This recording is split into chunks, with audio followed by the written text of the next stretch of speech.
क्या गौशालाओं की बदहाली के लिए अफसर जिम्मेदार है? सीधा सा सवाल था और 95% दर्शकों ने इस राय के मुताबिक जवाब दिया और कहा कि बिल्कुल अफसरशाही जिम्मेदार है। इस बीच में मैं श्री कृष्ण जी आपका रुख करना चाहूँगा। आपके दर्द के बीच कुछ गीत है, उससे शुरुआत करना चाहूँगा। आखिरी दौर की 4 पंक्तियाँ। गो माता है विश्व की माता, ये ग्रंथों का नारा है। गो माता ही काशी काबा, गिरजा और गुरुद्वारा है। धेनु मातरम, धेनु मातरम। मित्र शत्रु का भेद करे ना, सबको दूध पिलाती है। मारो या पुचकारो इसको, पंचगव्य बरसाती है। हिंदू मुस्लिम सिख ईसाई सबका करे गुजारा है। गोमाता ही काशी काबा, गिरजा और गुरुद्वारा। ऐसी भावनाएं हैं, उसके बावजूद भी बेहतर गीत आपने लिखा और अच्छी तरह से इस भावना को पेश भी किया, लेकिन उसके बावजूद क्या कारण है?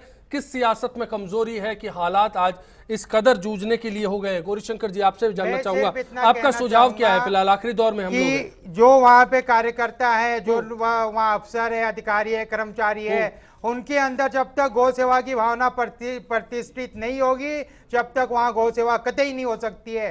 अगर उस गौशाला को वास्तव में अपने को सुचारू तरीके चलना तो इसके लिए क्या करना पड़ेगा? सख्ती अपनानी पड़ेगी। सख्ती तो अपनानी पड़ेगी, लेकिन जो कार्यकर्ता है, कर्मचारी है, उनके अंदर गौ सेवा का भाव भी उत्पन्न करना हमारे लिए महत्वपूर्ण भूमिका ये भी रखेगी। और अगर उसके बाद भी नहीं होती है तो गौशाला पथमेड़ा गोधाम के अधीन कर देनी चाहिए। चलिए, आपकी मांग लगातार बरकरार है। एक बात सुनी जी की एक बात और काटना चाहूंगा। हाँ। आज सारी समस्याओं का निदान पंचगव्य आधारित चिकित्सा पद्धति, को आधारित कृषि व्यवस्था है सर, वो है। मैं आज सिर्फ हिंगोनिया पर कंसंट्रेट करना चाहूंगा। भंडारी साहब, आपका सुझाव सरकार के लिए आंख खोलने वाला। देखिए, एक तो और सरकार मतलब जयपुर नगर निगम, एक तो कर्मचारियों का डबल होना चाहिए। नगर निगम तो हाईकोर्ट में कह दिया था कि हमारे बस की नहीं है, सरकार इसको ले चला रही है, तो ये एक्चुअली नगर निगम से लेकर के इसको सरकार को देनी चाहिए, तो इसमें सुधार हो सकता है। एक्शन क्या मांग रहे हैं सरकार से, वो भी जानना चाहूंगा। आप लगातार कह रहे थे कि सरकार को एक्शन तुरंत सरकार का देखिए, पहला एक्शन तो ये है कि जो पहले कर्मचारी थे जिनके खिलाफ में जांच हो गई, उनको अभियुक्त मान लिया गया, चार्जशीट फाइल करनी है, प्रोसिक्यूशन सैंक्शन तुरंत है ताकि वो जेल जाएंगे। और दूसरा ये अभी जो घोटाला हुआ है दिनेश चेयरमैन साहब ने किया, उसमें भी प्रोसिक्यूशन सैंक्शन दी जाए। और अब जो पकड़ में आ रहे हैं उनके खिलाफ भी, ताकि तुरंत अंदर जाएं ये लोग। जब तक ये कर्मचारी अंदर नहीं जाएंगे, इन्हें भय खत्म नहीं होगा, तब तक कुछ नहीं होगा। और फिलहाल डबल कर्मचारी संख्या करनी पड़ेगी, तब जाके काम चलेगा वहां पर। ये तस्वीर कब तक उम्मीद कर सकते हैं अर्चना जी, या फिर ऐसा ही चलता रहेगा?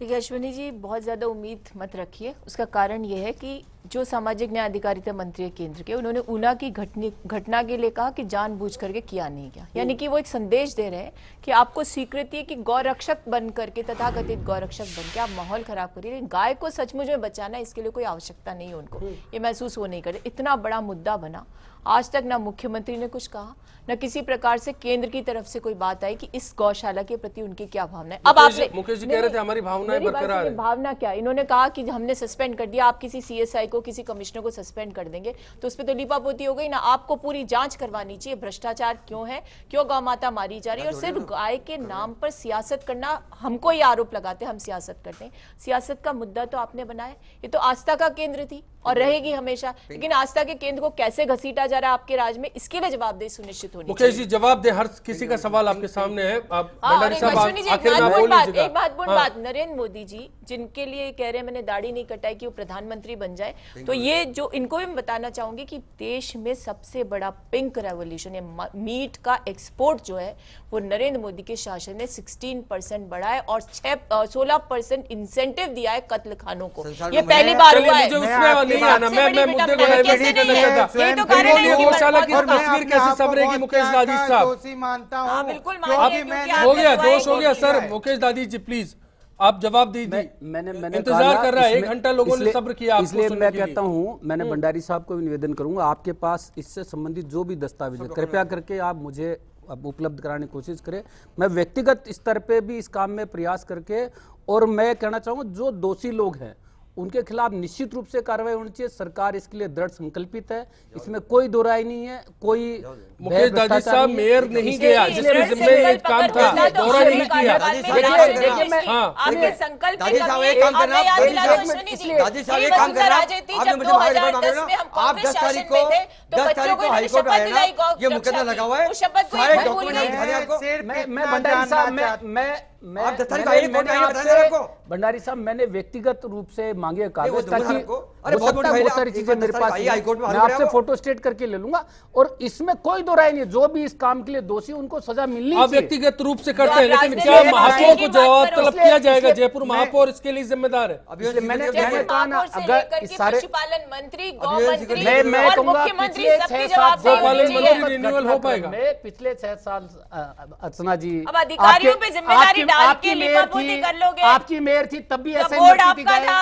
बोर्ड से तो मेयर चला, आपका चेयरमैन कभी था। अच्छा पहले उस समय मेयर जिम्मेदार नहीं, मैं कह रही हूँ ना, बोर्ड मैं आपका कह रहा था। आपके मेयर और से अनियमितता लेकर के थी, अब तो तक वहाँ भी सर, उस जांच टाइम तो मेयर ने करवाओ। कंप्लेंट की थी, उस टाइम तो मेयर ने कंप्लेंट की थी, जेल के अधिकारी।